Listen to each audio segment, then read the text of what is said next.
नमस्कार, बहुत स्वागत आपका। मैं हूं आपके साथ राधिका चौधरी। चलिए, वक्त हो गया है मुखबदिरों के समाचार का। पश्चिम बंगाल में आज चौथे चरण के चुनाव के लिए मतदान हो रहा है। चौथे चरण में बंगाल के 5 जिलों में हुगली, हावड़ा, दक्षिण 24 परगना, कूच बिहार और अलीपुरद्वार जिले में 44 सीटों पर वोटिंग हो रही है। वोटिंग को लेकर मतदाताओं में भारी उत्साह देखने को मिल रहा है। सुबह 7 बजे से ही पोलिंग बूथ पर मतदाताओं की लंबी कतारें लगी हुई है। मतदान को लेकर सुरक्षा के तगड़े इंतजाम किए गए हैं। पोलिंग बूथ पर राज्य पुलिस के साथ ही केंद्रीय बलों को भी तैनात कर दिया गया है। बंगाल के 5 जिलों की 44 सीटों पर 373 उम्मीदवार मैदान में हैं। चुनाव मैदान में उम्मीदवारों की किस्मत का फैसला 1 करोड़ से भी अधिक वोटर करेंगे। प्रधानमंत्री नरेंद्र मोदी ने मतदाताओं को, खासकर युवाओं और महिलाओं से रिकॉर्ड संख्या में मतदान करने की अपील की है। तो वहीं गृहमंत्री अमित शाह ने भी बंगाल के लोगों से तुष्टीकरण और भ्रष्टाचार मुक्त सरकार के लिए वोट करने की अपील की है। पश्चिम बंगाल में चौथे चरण के मतदान के बीच कई जगहों से हिंसक झड़प भी देखने की खबरें सामने आ रही है। कूच बिहार के सीतालकुची में बीजेपी और टीएमसी के कार्यकर्ताओं में आपस में भिड़ गए। इस झड़प में कई लोग घायल भी हो गए। पुलिस ने लाठीचार्ज करके किसी तरह से हालातों पर काबू पाया।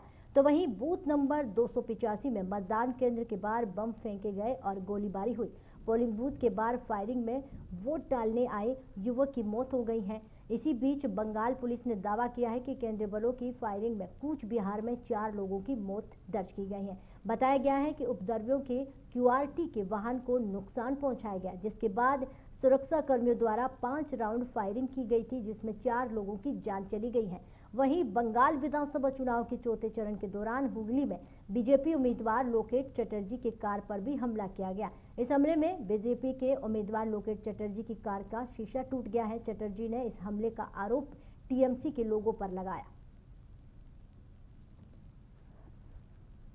बंगाल में चौथे चरण की वोटिंग जारी है। इसी बीच बीजेपी के आईटी सेल प्रमुख अमित मालवीय ने क्लब हाउस में ऐप के कुछ ऑडियो जारी कर दावा किया है कि ममता बनर्जी के चुनाव रणनीति प्रशांत किशोर ने स्वीकार किया है।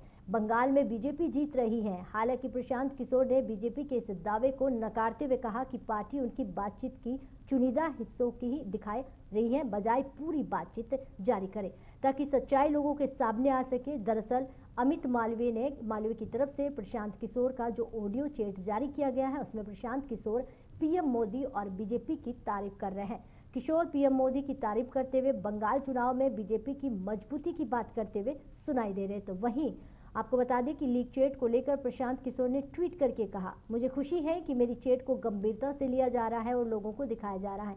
मैं अपील करता हूं कि बीजेपी पूरी बातचीत टेप को जारी करे और लोगों को दिखाए। अब बात कोरोना की कर लेते हैं। कोरोना संक्रमण दूसरी लहर बेकाबू हो चुकी है। नए संक्रमण के मामले हर दिन रिकॉर्ड तोड़ रहे हैं। 5वीं बार देश में 1 लाख से ज्यादा कोरोना के नए मामले सामने आए हैं। स्वास्थ्य मंत्रालय की ताजा रिपोर्ट के अनुसार पिछले 24 घंटों में 1,45,384 नए कोरोना के केस सामने आए हैं। तो वहीं 794 लोगों की जान चली गई है। हालांकि बीते दिन 77,567 लोग कोरोना से ठीक भी हो गए हैं। इसी के साथ अब देश में कोरोना के मामलों का कुल आंकड़ा 1,32,05,926 हो गया है। इसमें सक्रिय मामलों की बात करें तो संख्या 10,46,631 तक पहुंच गई है, जबकि 1,19,90,859 लोग कोरोना को मात देकर घर पहुंच गए हैं। वहीं कोरोना वायरस से अब तक 1,68,436 लोगों की जान जा चुकी है। देश में कोरोना की मृत्यु दर की बात की जाए तो 1.27% है, जबकि रिकवरी रेट करीब 91% है। एक्टिव केस की बात करें तो बढ़कर 7% हो गया है। कोरोना एक्टिव केस के मामलों में दुनिया में भारत का चौथा स्थान है। आपको ये भी बता दें कि देश भर में अब तक 9,80,75,160 लोगों को कोरोना वैक्सीन का टीका भी लगाया जा चुका है।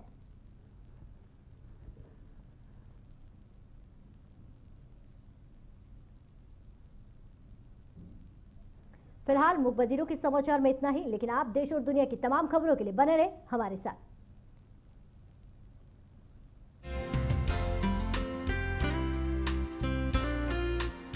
खबरों से अपडेट रहने के लिए JQ24/7 न्यूज के YouTube चैनल को आज ही सब्सक्राइब करें और हमारे Facebook पेज को भी अभी फॉलो करें।